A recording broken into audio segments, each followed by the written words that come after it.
Hello, in this video I'm going to be talking about applications of percent in the real world. There's hundreds or thousands or millions of times that you would use percent in real life. I'm going to go over just a few of them here.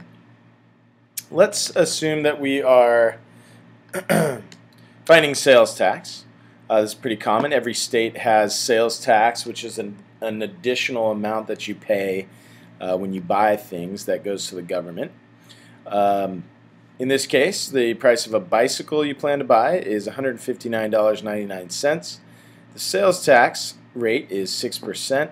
How much will you pay for the bicycle? So in this case, we're solving a problem that is like, what is 6% of $159.99?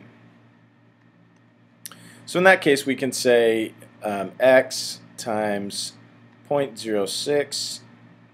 Oops, that's not right. Let's go back. So what is, x is 0.06 times, I'll use parentheses, 159.99. So we just have to do the multiplication here. 159.99 times 0.06. Looks like we have 27, 54, 59, 59 again, 35, and 9. So we have 4 decimal places, so I'm going to move this over 1, 2, 3, 4. So it looks like $9.59 and 94. So 9.5994. We're going to round that up to $9. Excuse me, and 60 cents. So that is the sales tax. But the question actually is, how much will you pay for the bicycle? So that's the whole thing. So we got $159.99 plus the sales tax of $9.60. So we're actually going to pay, let's see, 961. So $169.59 is the final price of the bicycle. All right. A lot of times when you are out to dinner or taking a taxi or any sort of service situation, you're going to tip the person. So in this case, you're taking a ride in a taxi, and the taxi fare is $17.85. In this case, the fare is the price you pay for the taxi ride. But you are also expected to give a tip on top of that. So we need 15% of that. So 15% of $17.85 is what? And so we got 0.15 times $17.85 equals the tip, or X. Now in the case of tipping, it's not an exact amount. So when I tip, I estimate. So when I look at $17.85, I always round up to 18 here. So it's like $18. 10% of $18 is real easy to find. You just move the decimal back. So 10% of $18 is $1.80. And if that's the case, 5% is just half of this. So 5% of 18 is 90 cents. So 15%, if you just add up both of these, is going to be $2.70. Let's fill in the blanks here. So 15% of $18 is $2.70. So this is something that you can do in your head. Moving a decimal is pretty easy in your head, turning 18 to 180. Figuring out half of 180 is pretty easy. Adding them up will be pretty easy. So then what I do is I think, well, it's 18 bucks plus almost $3. So I would give the driver that 18 plus 3. So I would actually give the driver here $21 because I'm not going to go searching around in my pockets for change or whatnot. All right, next one. So here we have commission on a $500 sale with a commission rate of 12.5%. A lot of people who sell things such as houses, cars, jewelry, watches, they make what's called commission, and they don't get an hourly rate. So like if you're babysitting, you might make $15 an hour or $10 an hour.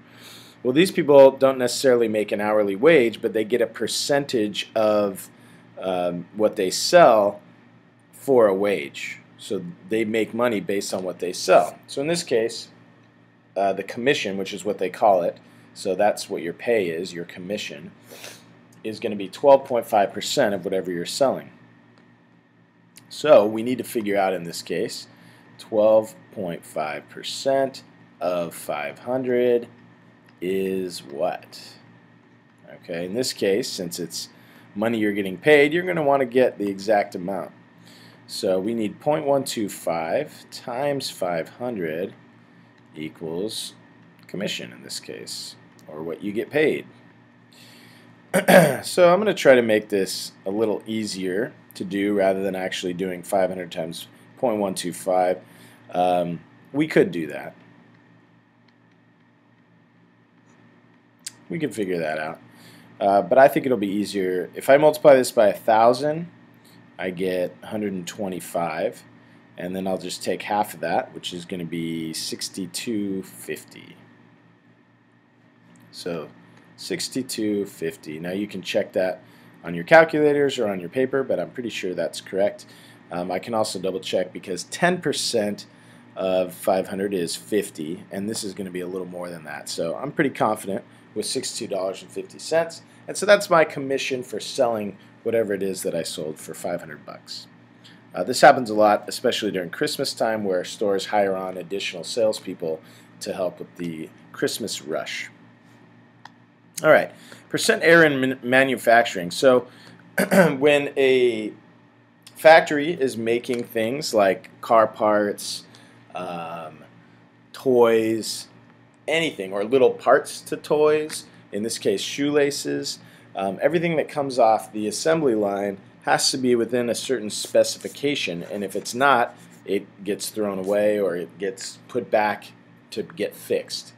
Okay, so in this case we have you're a supervisor at a shoelace factory, and you check the length of one shoelace out of every 500. They don't check everything that they make because that would just take too long. If shoelaces are not within 0.5% of the specified length, they will be rejected. A 36-inch shoelace, she just checked, was 35.865 inches long. Does she reject this shoelace? Well, there's actually a formula that goes along with percent error. And here is the formula. Percent error equals the desired value minus the measured value divided by the desired value. So that's going to give you the decimal version, but we need it to be a percent, so we're then going to multiply it by 100. So in this case, the desired value was 36 inches, so we need to figure 36 minus the measured value, which was 35.865,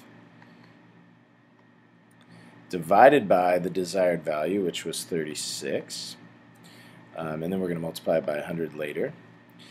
So 36 minus 35.865 is equal to 0.135, I believe.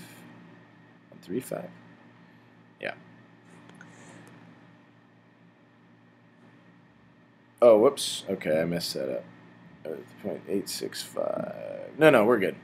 Okay, so 0.135 over, so that's that subtraction, over 36. and then we're going to multiply by 100. 0.135 divided by 36. We could do that long division, but I'm going to take out my trusty phone calculator and figure it out. So 0.135 divided by 36 equals, let's move this down, 0.00375.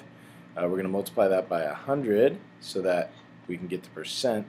So it's actually 0.375%. Well, we needed to be within 0.5%, and 0.3 is within 0.5, so we made it. So if it was off by 0.6, that would be outside of the specified length, so we would have to reject the shoelace. All right, last one. Finding registration fee. So states often get a vehicle registration fee, which is another way for the government to make money. So in this case, a fee to register a medium weight truck right here is 1.5% of its assessed value. They would get that value from a book like Kelley Blue Book that gives values of automobiles. So what is the fee to register a truck with an assessed value of $14,500? So we need 1.5% of $14,500 is what? So we're doing 0.015 times 14,500 equals the registration fee. Well, I know that 1% of anything is just moving the decimal over twice. So 1, 2. So 1% of 14,500 equals 145 bucks. Since I know what 1% is, I know that 0.5% or half percent must be half of that. So half of that is $72.50. Right, 70. Yep. And this is dollars, right? So 1.5% must be whatever that is added up. Let's see, 145.00 plus 72.50 is going to be 217 bucks and 50 cents to the state for having your truck on the road, and that would be paid every year. Thanks for watching. Those were the applications of percent in the real world.